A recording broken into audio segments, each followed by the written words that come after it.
I'm Lee McFarland. I'm born November 25th, 1938. I'm going to be 81 years old here in a couple of days. You've just taken a picture of this tree here, and you're going to have a picture of my wood pile. My whole wood pile consists of only 4 trees. 2 of them were maple trees like this one here.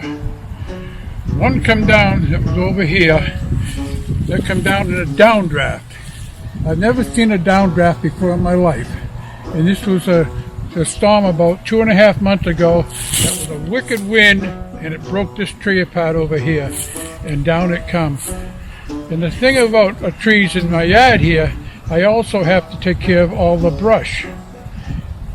My son owns a house next door here, and one of the trees I took down was a great big spruce tree. I took that down last year, and Richard has some film on that.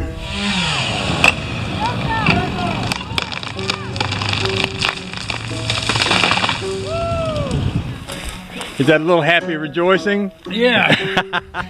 The other tree that come down in this downdraft was a huge locust tree.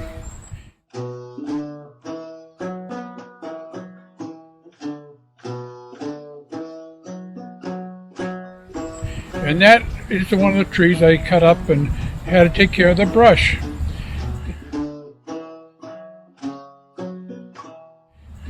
The brush alone is a major job. And one of the things is that I was lucky that my dad taught me how to cut a tree years ago. And fortunately, I kind of paid attention to what he had told me.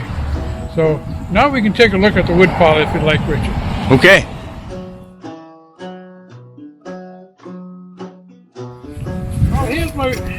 Here's my wood pile. It's 25 feet long and 11 feet wide, 12 feet wide, and it's about 5.5 foot high. I've been working on this wood pile. It took me a little over 2 months of steady work. Every day I could come out here and work for a couple hours. The thing of it is, I couldn't put a full day in. I've got a torn rotor cup that can't be fixed on this shoulder. I got something wrong with this shoulder. I broke my back 5 or 6 years ago, so I got a lot of pain in my back. I got both knees that should be replaced, but at my age, at 81 years old, I'm too scared to have them done. So I'm going to suffer along with my aches and pains. My wife says, "Oh, have a new shoulder put in." Well, I don't like going to the hospital. I'm too old to have something like that done. So I just suffer along. I do the best I can. Some of these pieces of wood, as you just saw the size of the tree, it's quite a challenge to work on these trees. And maybe Richard will want to show you the brush pile, but one thing about these trees, they were yard trees, and I had to get rid of all the brush. Where ordinarily you cut a tree down in the woods, you don't have to mess with any of the brush. It's all laid right in the woods here, and you don't have to worry about it.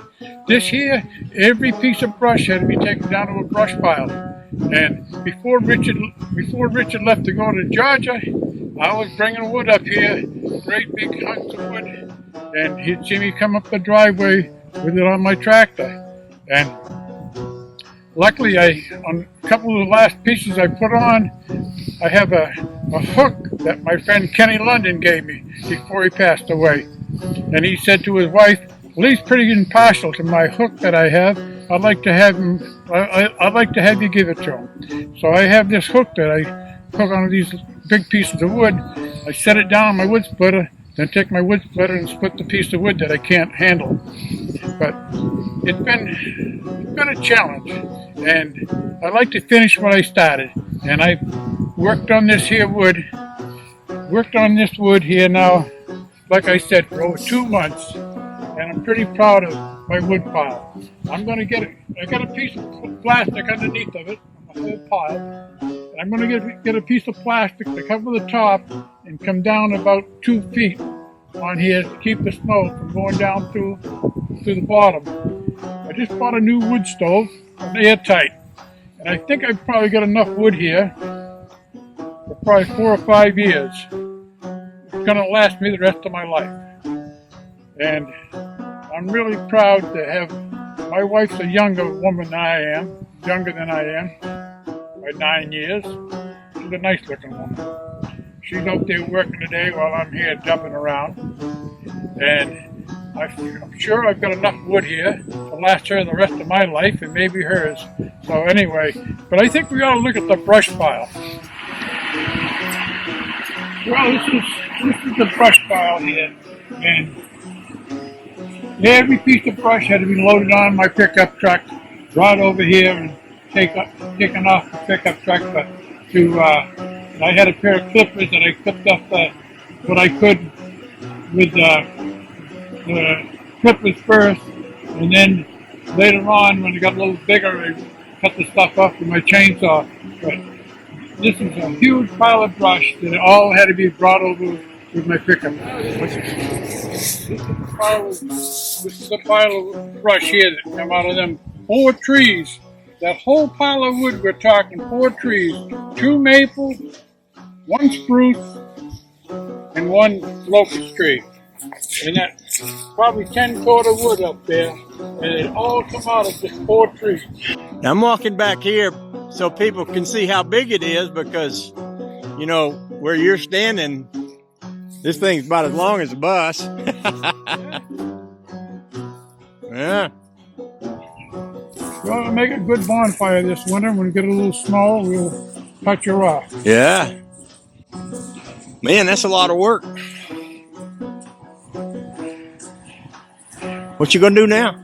I'm gonna rest for a while. That's a good answer.